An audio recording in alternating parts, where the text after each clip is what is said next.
এই ভিডিও দেখার পর আমার মনে হচ্ছে ভাবির সাথে প্রক্রিয়া ঢাকতে স্ত্রীকে নির্যাতন ও মিথ্যা অপবাদের অভিযোগ।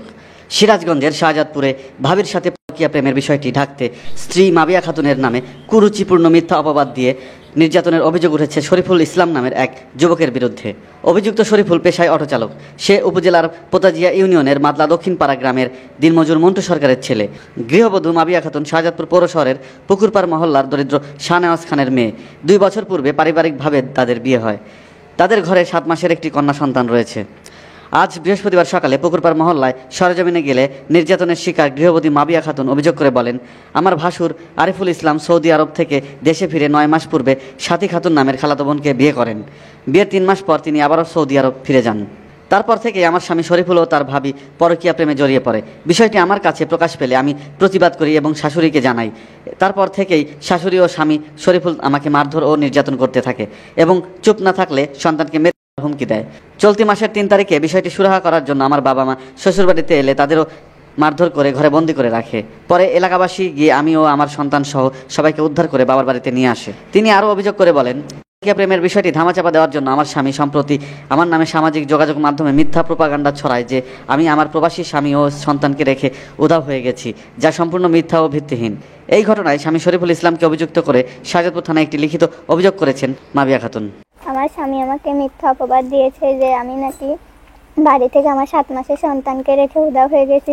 এটার জন্য আমি আমার মনে চাচ্ছে যে আমি কখন যে না করি, কিন্তু আমার সন্তানের তাকে আমি করতে পারছি না। এটার জন্য আমি আপনাদের কাছে বিচার চাচ্ছি। আমাদের সম্পর্ক ভালোই ছিল, 2 বছর ধরে আমার বিয়ে হয়েছে। আমার ভাসুর বিদেশ থেকে যখন আসে 3 মাসের ছুটিতে আসে বিয়ে করে, তারপরে বউ রেখে চলে যায়। তখন থেকে আমার স্বামী আমার জায়ের সাথে পরকীয়ায় লিপ্ত হয়।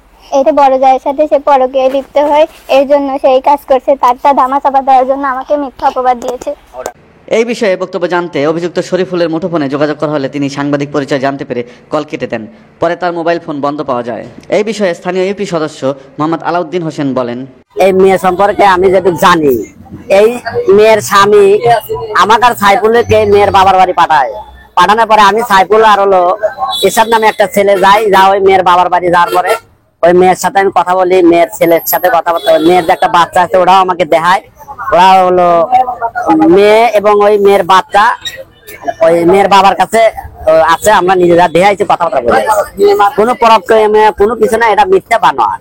এই বিষয়ে শাহজাদপুর থানার অফিসার ইনচার্জ মোহাম্মদ আসলাম আলী বলেন, মাবিয়া খাতুনের একটি লিখিত অভিযোগ হাতে পেয়েছি। উভয় পক্ষকে থানায় উপস্থিত হওয়ার জন্য বলা হয়েছে। আমার স্বামী মিথ্যা প্রচার করছে আমি নাকি তার টাকা গহনা নিয়ে পালা আসছি, এটা সম্পূর্ণ মিথ্যা। এই ভিডিও দেখার পর আমার মনে হচ্ছে আমি আবার বলছে আমি নাকি 7 মাসের বাচ্চাকে রেখে চলেছি। দেখেন এই যে আমার বাচ্চা, এই যে আমার কাছে আমার যা হচ্ছে আমার শাশুড়ির হচ্ছে বোনের মেয়ের জন্য এটা বেশি করে ধামাচাপা দিয়ে রাখে। আমি চাই এটা এখন সবাই জানুক, কারণ আমি আগে কখনো কাউকে বলতে চাই নাই, খালি আমি আমার শাশুড়িকে জানাইছিলাম। কিন্তু আমার শাশুড়ি ওইটার জন্য আমাকে নির্যাতন করছে, আমার মেয়েকে মারার হুমকি দিয়েছে, আমার স্বামী আমাকে মারার হুমকি দিয়েছে। বলছে যদি তুমি এটা কাউকে বলো আমি তোমাকে মেরে ফেলবো, তোমার সন্তানকেও মেরে ফেলবো। আমাকে বলে যে তুমি যদি এটা কোনোদিন কাজ করো তাহলে তোমাকে যে রড আছে সেই রড দিয়ে আমাকে মারবে। আমার সন্তানকে 2 বার ঢেল দিয়ে ফেলাই দিতে আমার স্বামী।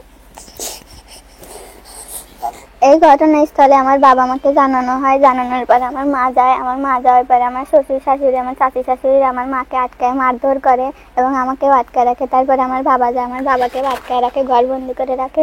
রাখার পরে জিল্লু ফারুক এরা যায় নিয়ে আমার বাপ মা এবং আমার সন্তান সহ আমাকে উদ্ধার করে নিয়ে। এটা যে মিথ্যা প্রচার, যে প্রচার নিউজ ছড়াইছে আমার বাসায় এসে তদন্তও করে না, এটা সত্যি কি মিথ্যা। ঘটনা হতেছিল যেদিন এই মেয়েটাকে নিয়ে একটা ঘটনা ঘটছিল, আমার কাকা শাহনাজ আমাদের ফোন দেয় যে বাবা আমাকে দিয়ে আটকা রাখছে, তোমরা একটু আসো, এসে আমাদের এখানে উদ্ধার করো। জায়গা আমরা যাই মাদলা গ্রামে যাই, দেখি যে ওইখানে অনেক মুরব্বী, চেয়ারম্যান, মেম্বার, কমিশনার সবাই ছিল। যাওয়ার পরে একটা সমন্বয় করে আমরা কথা বলার পরে মেয়েটা অসুস্থ ছিল, সেই কারণে বাচ্চা সহ আমরা মেয়েটাকে আমার ভাই জিল্লু সাংগঠনিক পুকুরপাড় 4 নম্বর ওয়ার্ডের তাকে সাথে করে আমরা বাচ্চা মেয়ে আমার কাকা শাহনাজের তার ওয়াইফকে নিয়ে ওখান থেকে আসি। কিন্তু ঘটনা হতে হইল যে এখন পর্যন্ত যে জিনিসটা আমরা দেখতে পারতেছি বা শুনতে পারতেছি যে ফেসবুকে একটা অপপ্রচার চলতেছে। এই অপপ্রচারটা সম্পূর্ণ মিথ্যা। ঘটনা হতে ছিল যে এই বাচ্চাটাও আপনারা সবাই দেখেন, এই বাচ্চারাও আমরা সাথে থেকেই নিয়ে আসছি। এখন এই ঘটনা হতে ছিল যে সবাই মাদলা গ্রামবাসী বা সাজাদপুরের বা জনগণের কাছ থেকে আমার পক্ষ থেকে একটাই দাবি যে এই মিথ্যা অপপ্রচারের একটা সুস্থ তদন্ত করে আপনারা একটা বিচার করে দেন। এই যে আমাদের যে অপবাদটা দিচ্ছে, এই অপবাদটা আপনারা এসে দেখতে পারতেছেন যে আমার লাতি আমার বাড়িতে, আমার মেয়ে আমার বাড়িতে, আমার মেয়ে কেমন করে অপরের সাথে চলে গেল এবং আমার লাতি মানে ওখানে কেমন করে রইলো। এই যে অপবাদ দিচ্ছে, এই অপবাদের বিচার আমি আপনাদের কাছে চাই এবং জনগণের কাছে চাই এবং সব বাংলাদেশের নাগরিকের কাছে চাই।